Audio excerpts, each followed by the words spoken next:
Give me the next 5 minutes of your time and I'm going to show you a super simple way of writing automated tests faster and more easily. I'll show you how to make the code cleaner and more maintainable so that you don't have to spend a heap of time maintaining and troubleshooting your code, your broken test later on. And I'll also show you how to make those tests have a greater impact so that you can be more confident that you're testing the right thing and making a difference for your team and your project. My name's John Ferguson Smart and I help testers become awesome agile test automation engineers so that they can get better, more satisfying jobs who stand out in their industry and stand out in their company.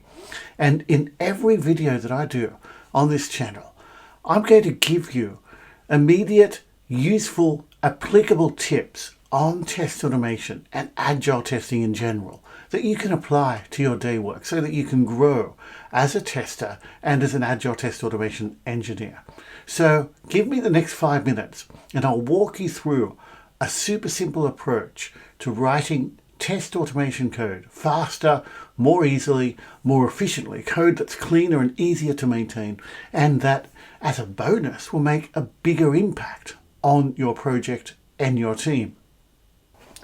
I'm going to show you what I mean with a very simple demo application for a basic e-commerce site. So in this application, we log on using a username and a password. We click the login button, we can add things to the cart and we can remove them. And as we add them, we can see this little counter up here, increase in number. When we remove them, they go away and eventually it disappears. So that is the test, the scenario that I want to explore. Let's see how we would typically do this using Selenium WebDriver. Now, a typical Selenium WebDriver test is going to look something like this. First of all, we're going to open the browser. Then we're going to open the URL that we are interested in. And then we're going to look for the username field using an XPath expression, enter some values, password, click on the login. We click on another button, we check that it's 2. We click on a remove ID and check that it's 1, and then eventually get down to it being empty.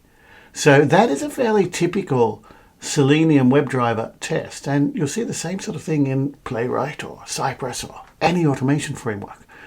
It's what we typically do when we start our automation. Now, the problem with this approach, the problem with this sort of test script is, well, just look at it. It's really hard to read. It's very hard to figure out what we're actually doing from the point of view of the business. Now, this is a really simple scenario. Imagine what this would look like if you had a complex application, a complex flow involving checking out the item or adding options, or maybe a different type of application, maybe a trading application or a loans application. What would the test scripts look like in that case? Imagine how hard that would be to maintain. Really, writing test scripts in this style is a recipe for disaster because you inevitably end up with painfully fragile and flaky tests which break all the time and which are very hard to maintain. Now, one better approach that we often see uses the page object model. So here we have a slightly different approach where we describe our interactions in terms of what pages we work with. So we've got a login page, and rather than finding the XPath directory, we have a method: enter username, enter password, click login, click on inventory button, and so forth. So we can see, yeah, it's a bit more readable, but it's better. It's definitely a step in the right direction. If we go into the code, this is where we actually hide away those details, where we identify our elements. Some of them we need to do more complex things. So click on inventory button. We need to do a bit of non-trivial logic to figure out where the button for a particular element is. So we do hide complexity away in this class, and that is a good thing. The problem with this approach is that we're still focusing on the user interface. We're still focusing on clicking elements, entering text. The size of the script, the length of the script, is not that much less than what we had in the previous example. So again, the same question comes up. What happens if this is a more complex scenario? This would become really hard to read, even though it is a little bit easier to maintain because we have centralized some of the logic in these classes. So that brings me to the third approach that I want to show you. It involves a change in the way you think about your tests. See, here we're modeling the user interface. Our tests are very tightly coupled, tightly bound to the user interface and how that user interface is implemented. But what if we could shift things around? What if we could think about the test not in terms of how the user interface is built, but in terms of what the user wants to do and how the user is going to achieve those goals? And we can do that.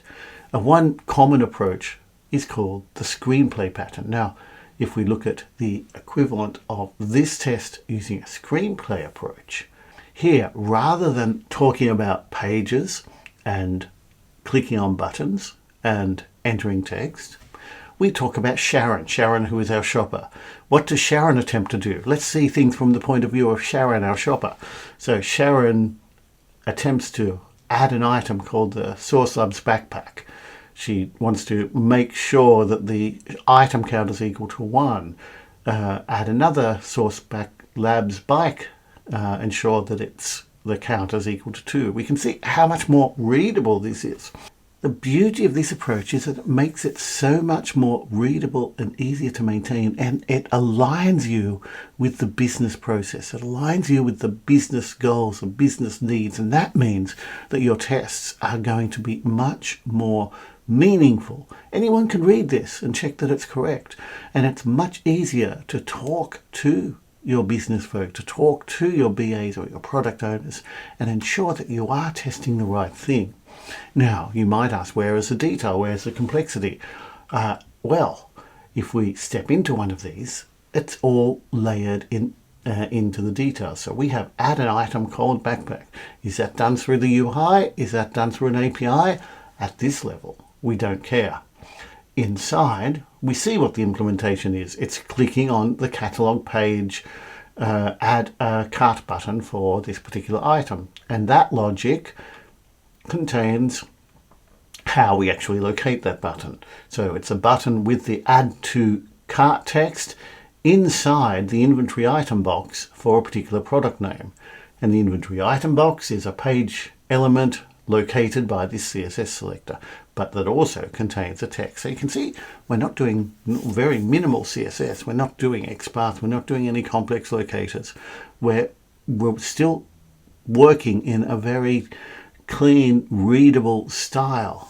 But the important thing is that that whole add an item could have been done with an API, and this test would not change. It could have been done with a totally different user interface, and this test would not change. The aim of the exercise is to make your test as flexible and maintainable as possible so that you model the business flow and the business outcomes, and that if the implementation changes, your test code should not change. So that is the real beauty of this approach and where I think it really shines. As an additional extra, we might say, well, this is a fairly long scenario. What if we wanted to focus on more detailed items? So we say, well, we can add several items. We use exactly the same steps. Add an item called backpack, bike light, it's equal to 2. We can add and remove. So we can do different variations of the test using the same building blocks and get massive reusability without adding a single line of code. So that is basically what I wanted to show you. It's a radically different approach to what most people use in test automation. But when you use this approach, it really does turn things around and make your tests so much more powerful and so much more maintainable and faster to write as well. I hope this video has given you some insight in a better, more mature way to do test automation. In the links below, you can find some additional resources to learn more about this approach and how you can use it in your own projects. In the meantime, if you found these tips valuable, don't forget to hit subscribe if you're watching on YouTube, or to follow me on LinkedIn to get more videos just like this one.